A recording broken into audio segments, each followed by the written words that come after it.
Okay, I'm ready to leave. I'm just waiting for the battery in this camera to finish charging, and then I'm out the door. Yeah, I mean, that's my charger bag. There, it's all got all my charger cables in it. My helmet on the microwave over there. Everything else is gone. It's already out on the bike. So yeah, I'm just kind of waiting for this camera to finish charging, and then it's breakfast time. I suppose I better turn it off. It charges faster if it's turned off. So I just had my breakfast here at the Crown Railroad Cafe. It's part of a Howard Johnson's, but the food was pretty good.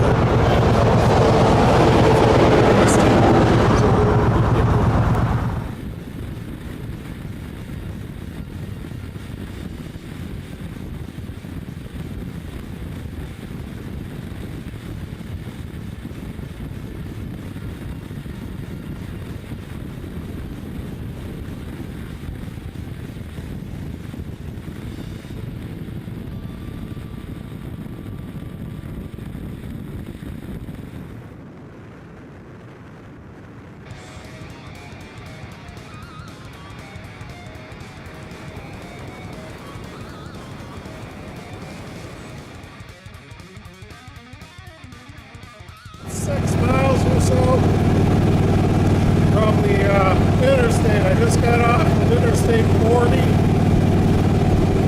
and it's actually called Meteor Crater Road. Boy, how authentic, huh? It's very original.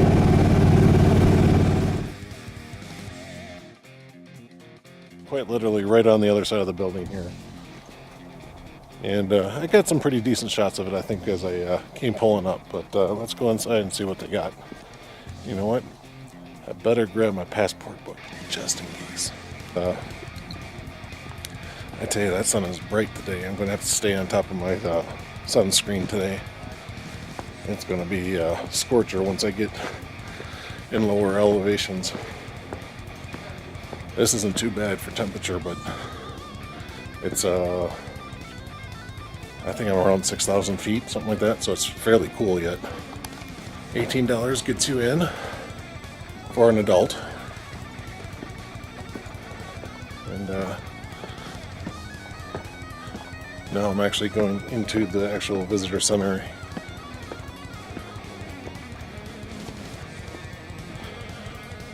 Somewhere around here. Yeah. So I got my ticket down in this building here, and I brought the stairs up. You do have elevators right over here, so you can take those if you want.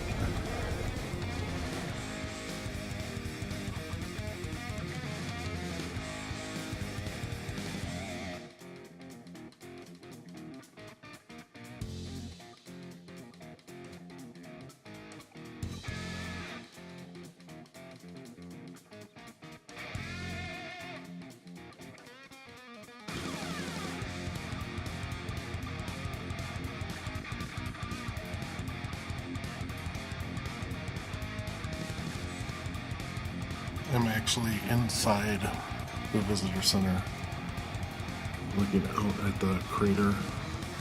It's the bottom right down there.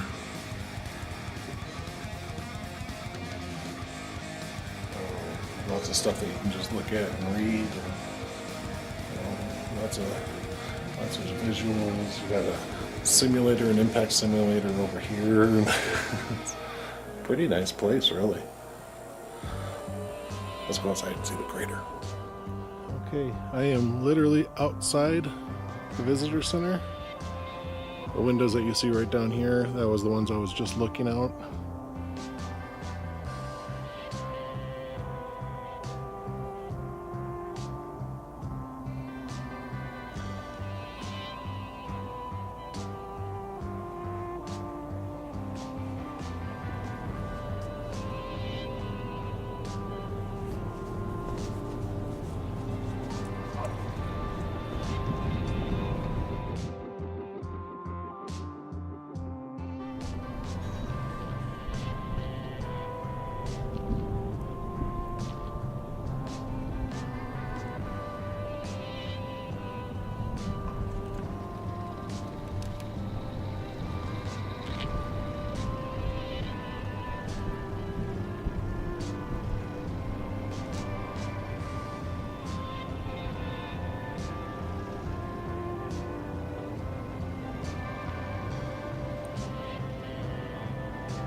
all that heavy pitting on the stone makes me wonder if it's from the impact. Super hot materials hitting it and just ripping into the rock. Because there's others like this. There's one there. One next to it.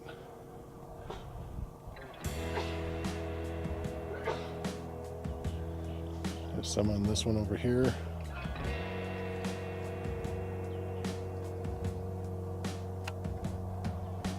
Got larger divots on here. Again, makes me wonder if those were caused by the impact.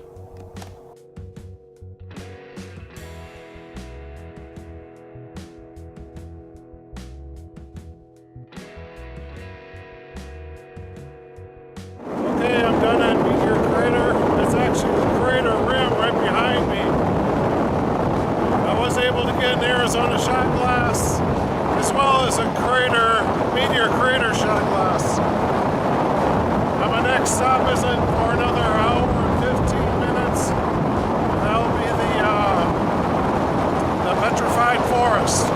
Now keep in mind too, this place here is not on the national parks, national landmarks, historic places. It's a natural landmark, so they don't have cancellation stamps. However, they still had a stamp that I put in my book. I'll show you that later.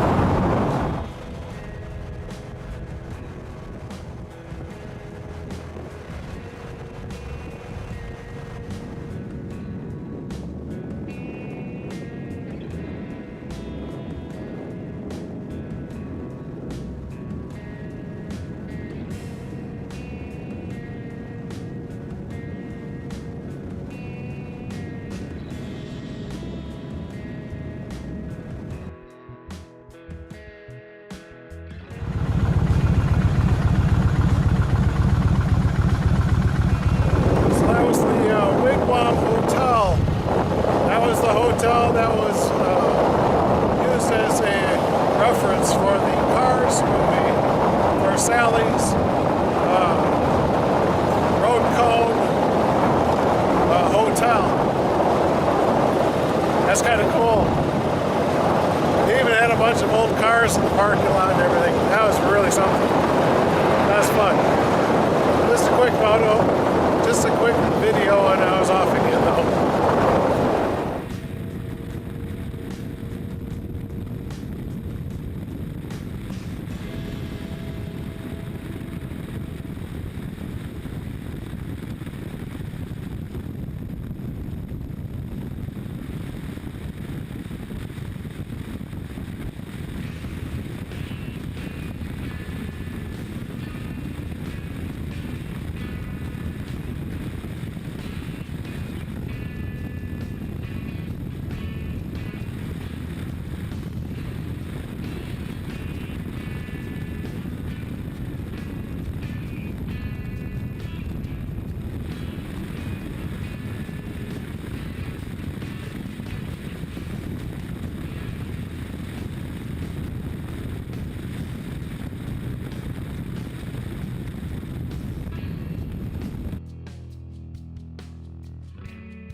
Okay, so I'm actually in the Petrified Forest. Hold on, I got a gate coming up. I gotta get my pass out. Okay, so now I'm officially in the park. I showed my pass, and now I'm driving through. I really don't know what this park has. I mean, there's a few buttes here, but I mean, otherwise it's a pretty empty space right now. Almost 30 miles to get to the main entrance gate. For some reason, my GPS brought me to the south side. Now I'm going to make my way to the north side to the visitor center. Hopefully there'll be a gas station up on the highway out there too.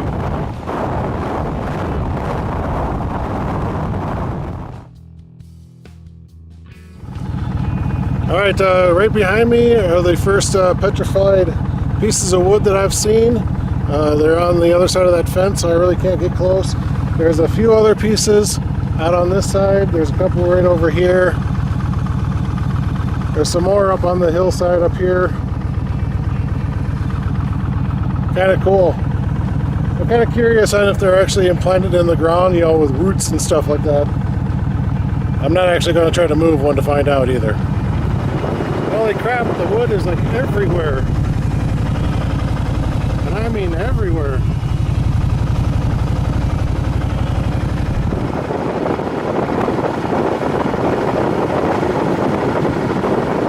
Okay, actually not far from the from that southern gate there is a visitor center on this end, so I'm going to go in there and see if I can get my book stamped. But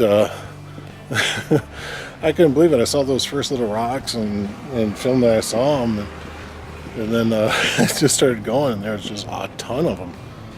Pretty interesting.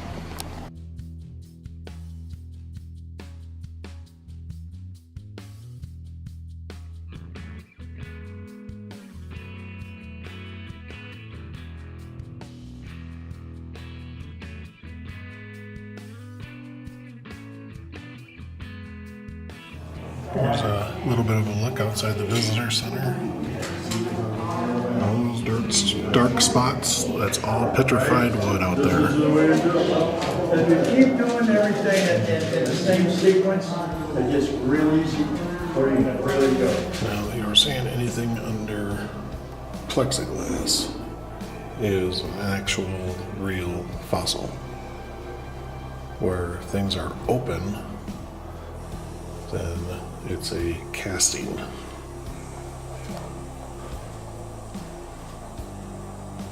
So since this one's behind plexiglass, these are all real.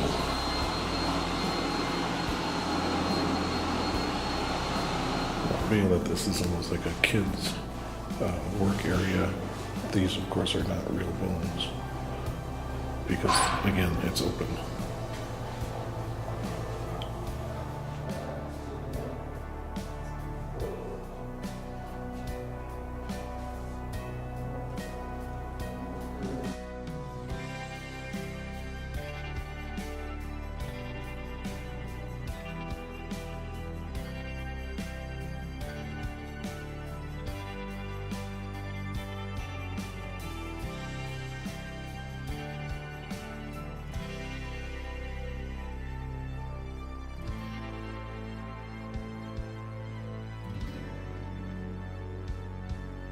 This place is pretty cool. I don't know how much of this stuff was actually staged, or you know, if that's just the way they found it. I don't know. But it's hot, and I'm trying to regulate my exposure while from walking around. So I want to jump on the bike and keep moving. Beautiful. Yeah. Yeah, I thought for sure he'd scurry away. Yeah, maybe he's warm. Used to people. He's still warm. Yeah, I think that's probably part of it. He's just used to warming people. up in the sun. He's just.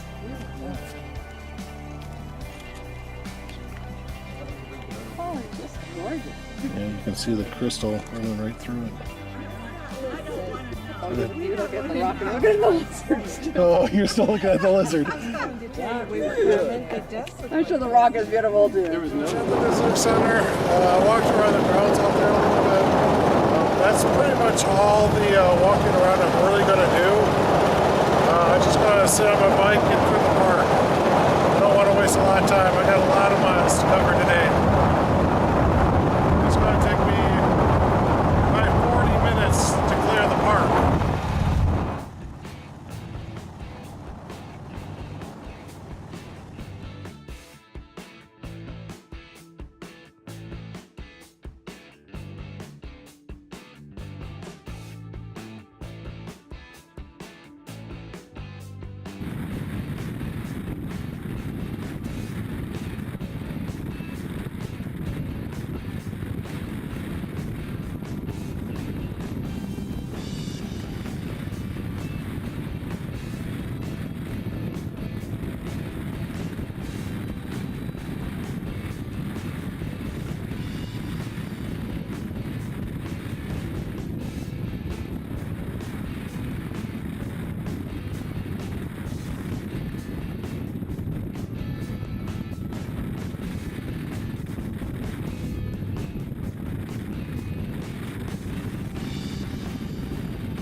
So basically the whole area was a forest.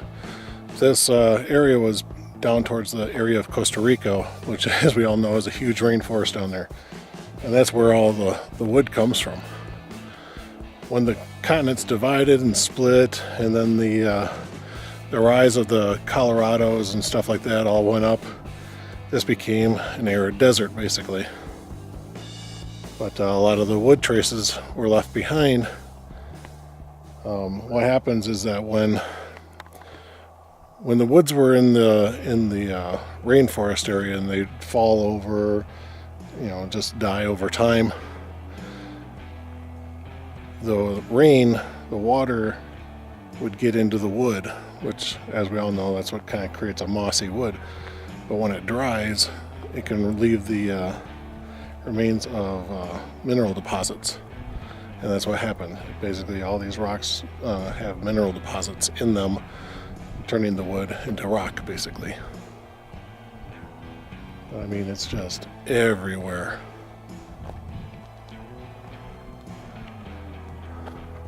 Interesting.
Okay, so the reason for this little side trip, I'm actually still in the Petrified Forest National Park, but it's also the only national park that used to have the original Route 66 running through it. And the line of telephone poles that you see going down, and then there's more going down this way, that used to be all the original Route 66 line. So but then interstates get built and Route 66 was decommissioned. The iconic road, the iconic mother road, now kind of sits in waste and ruin. But yep, so the road used to come right down through here. Oh well. I guess there's something to say about progress, and well, progress sometimes sucks. Alright, let's get back on the road.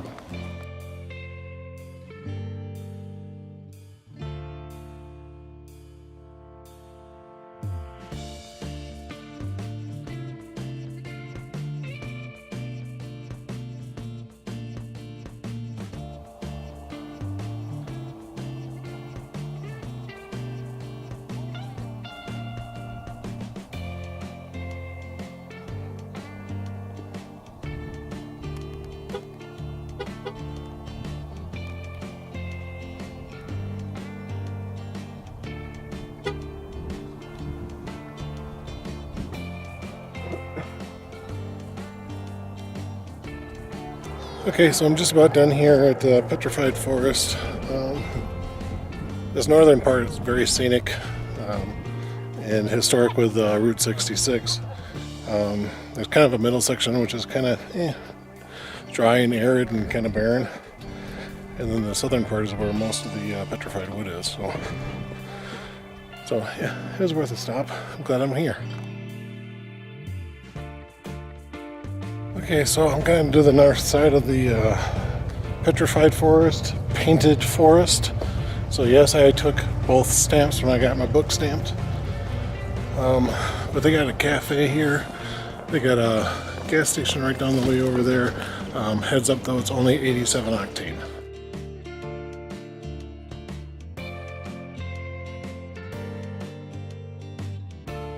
Okay, I'm done with the Petrified Forest. I finished my lunch, gassed up. I don't have any other stops until Roswell. I decided I'm not going to go see the petroglyphs. By the time I keep on the schedule I got now, I should be hitting Roswell around 7:30. Alright, I'm getting up on the highway. Gotta go. Bye.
Okay, had a little bit of fun with the flat tire. Found the nail, pulled it out.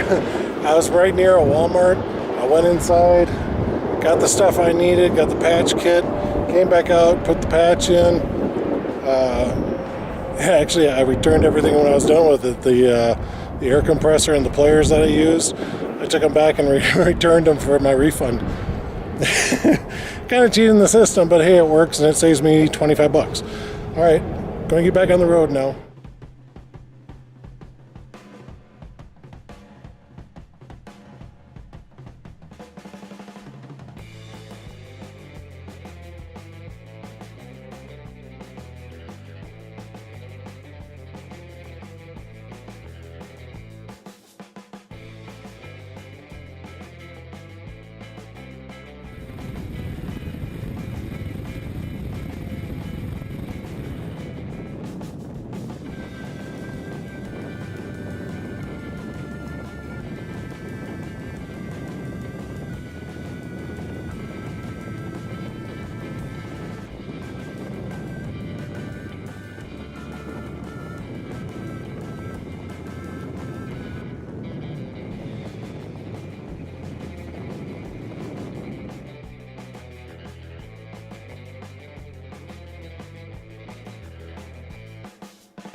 Okay, I made it to my hotel in Roswell, New Mexico.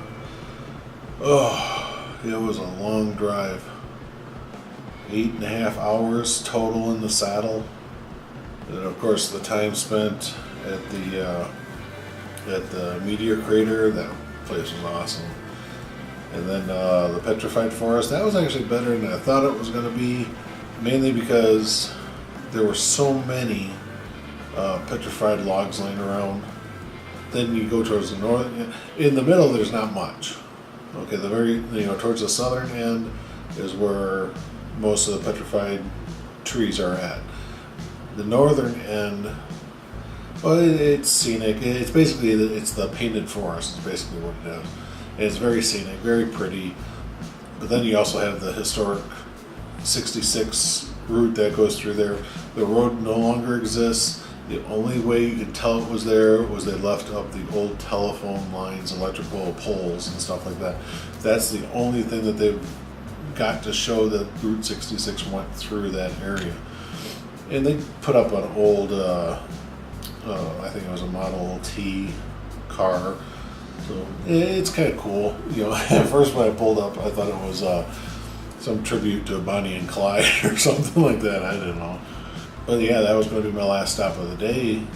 We jumped on the highway, started heading here, and all of a sudden my bike feels a little loose. It's like, what the hell's going on? I go to move, and it just didn't feel right. And all of a sudden it dawned on me, oh crap, I got a flat tire. Luckily it's the back tire. And so I got off on the very next exit.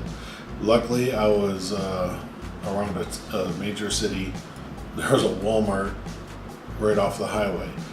So my first thought was, one, I have a car tire. So I don't see any problem with plugging as long as it's in the flat area of the tire. If it's along the sides, that's a different issue. So I got off the highway, pulled into the Walmart, and located it. Yes, it was a nail. It was in the flat of the tire. I just went in the Walmart. I bought a pair of pliers to pull the nail out. I bought a tire repair kit and an air compressor to fill it back up with air. And I was done in probably about 20 minutes. Just to pull the nail out. You put the scrubber into it, and then you put the patch into it. You fill it up with air, and you're ready to go. Now what I did though is I put everything back in the bag. I put the compressor and everything back in the box.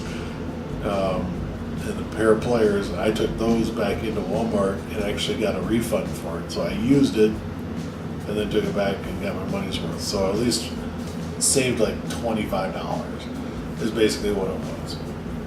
So some people might think that's wrong of me to have done that, but oh well.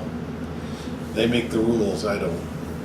But I got back on the highway. I rode for another 2 hours in blistering heat. It was somewhere close to 100 degrees, if not even more.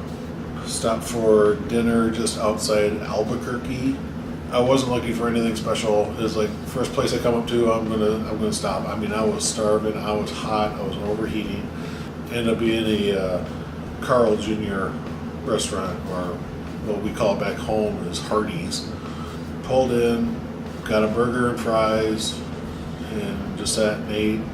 One thing that I was panicked about, I didn't know what time to get to the hotel. What time do they close the office to where I can no longer check in and get my room. So while I was eating, I quickly pulled it up, and I'm using booking.com. And I pull up the app and I look at it. It's like, oh, okay, they're open until 11:30 at night. Now that I have that information, I'm a lot more relaxed. I was sitting there thinking it was probably going to be like 9, maybe 9:30. Once I found out it was that late, I was like, now I can calm down. I was trying to get there as fast as I can, and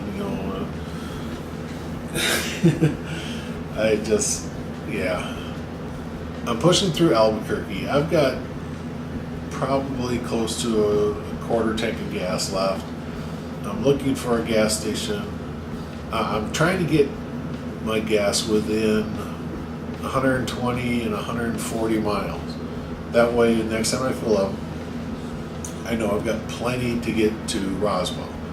Well, there was a intersection that I needed to turn off of, and lo and behold, there was a gas station there. So I quickly pulled in. I mean, I was down to probably my last gallon of fuel when I pulled in. Filled up the tank. I had 140 miles left to go to get to Roswell here. That road was so damn long. 2 hours, the road was virtually straight. I mean, it wasn't Nebraska bad, but it was bad. You know, there was hills, a few curves every once in a while, but there was nothing out there. No trees. I mean, there was at first, but then just a few miles down the road, they were pretty much gone.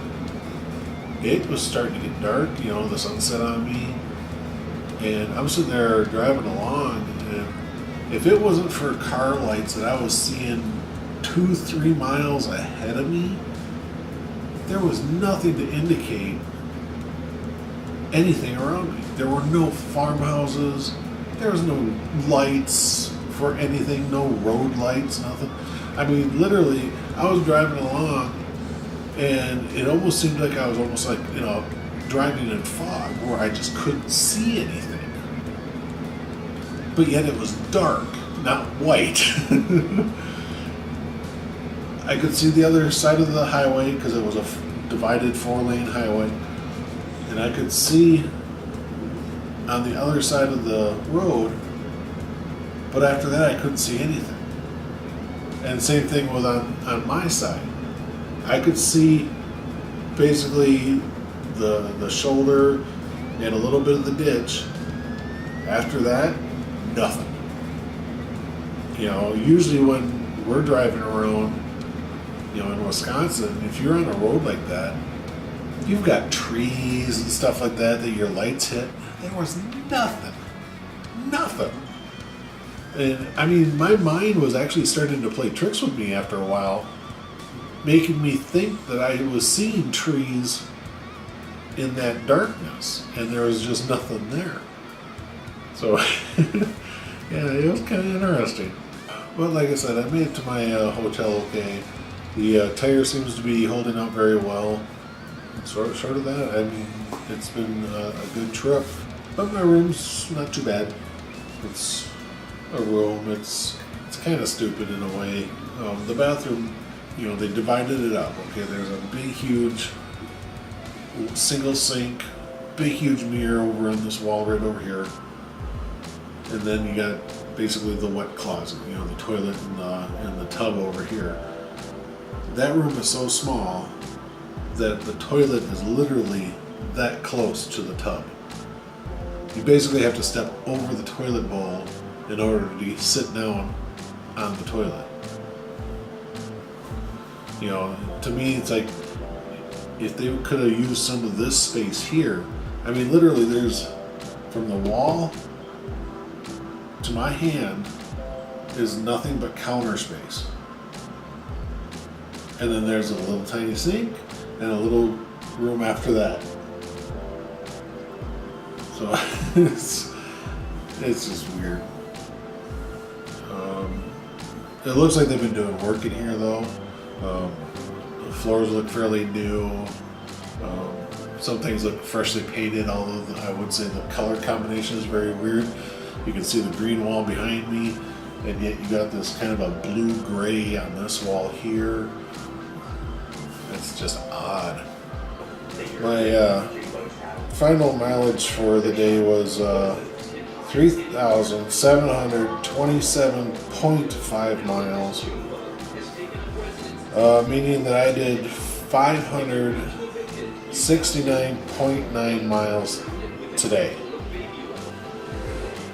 It's been a long day. Okay, well, I'm gonna call it a night. See you in the morning.